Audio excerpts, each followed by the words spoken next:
Hi there. So we're now in my back garden in the Keder Greenhouse, and things are moving along really well with the giant onions.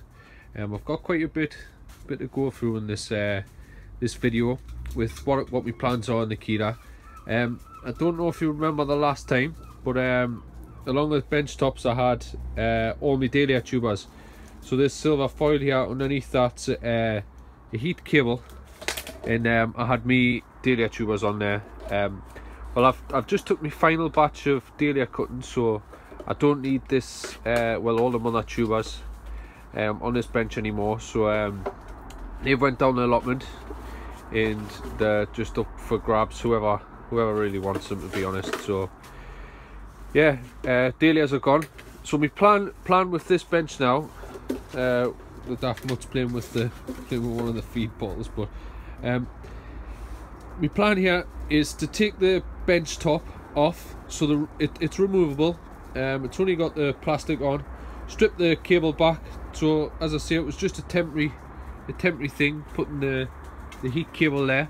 Next year I'll come up with some more permanent type of measure.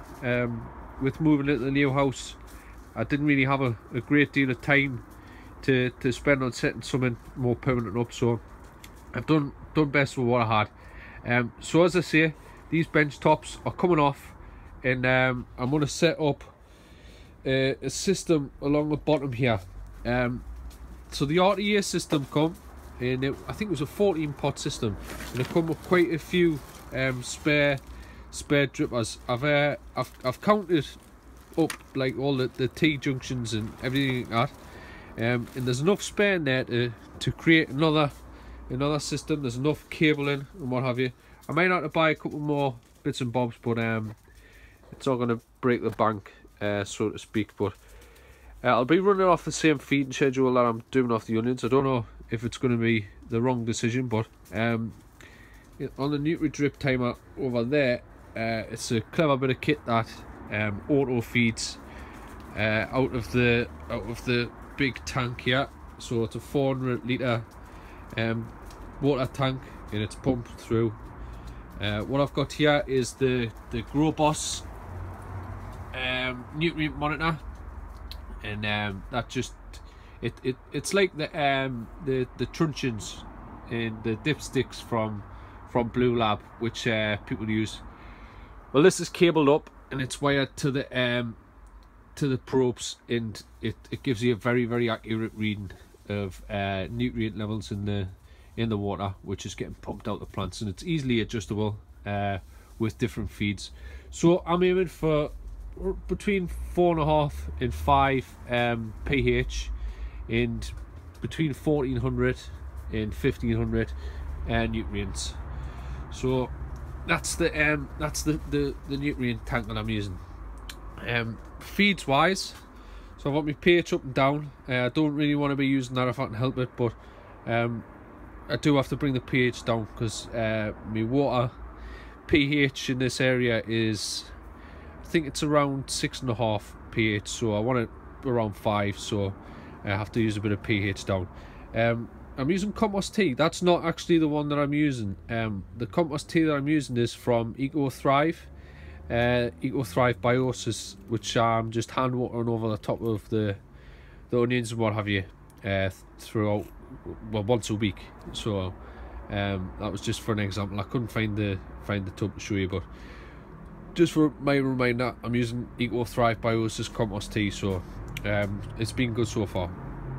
Calmag, which just strengthens the plants up and gives them that colour back, and Ionic Cocoa Grow. That's my main feed that I'm using. Going through shed loads of that. So yeah, the onions are looking really well. So that they're in the RTA, which stands for Run to Anywhere, and it gets pumped in, drips through down into the tray.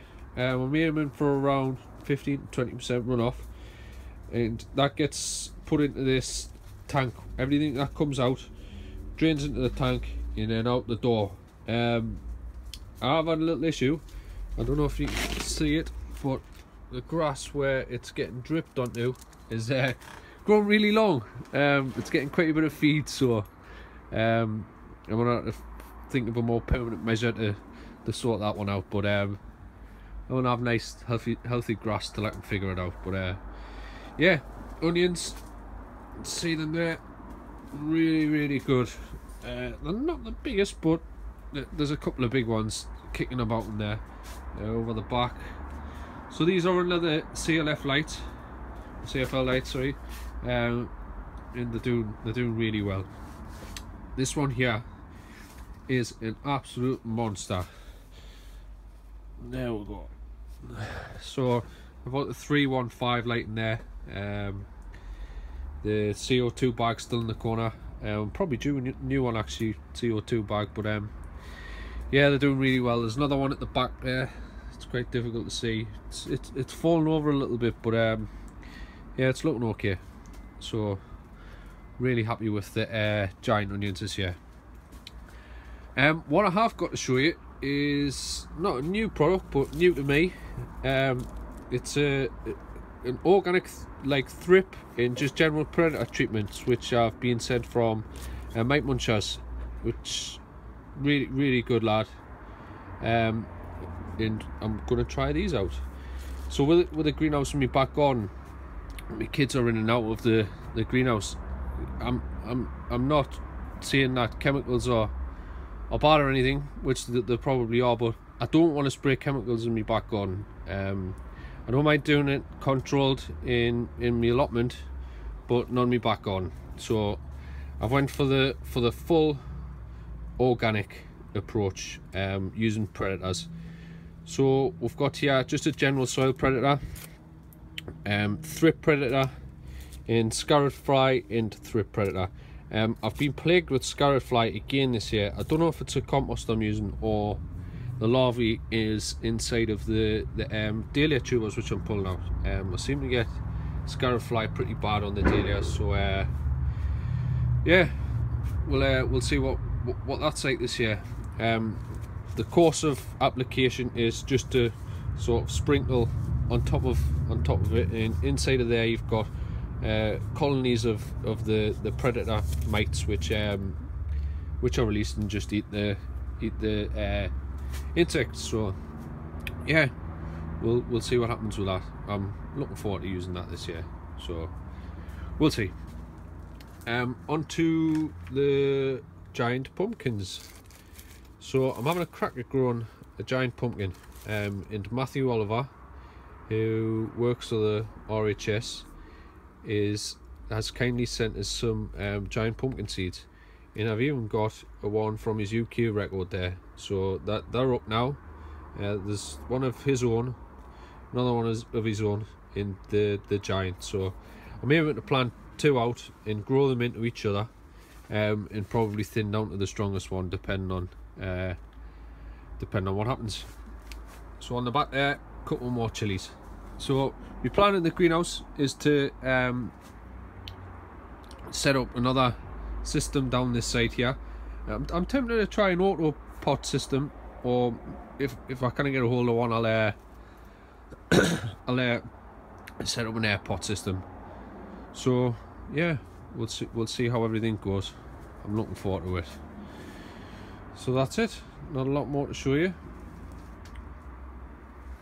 Really looking forward to seeing what the results are like. Not looking forward to my electric bill. Thanks for watching.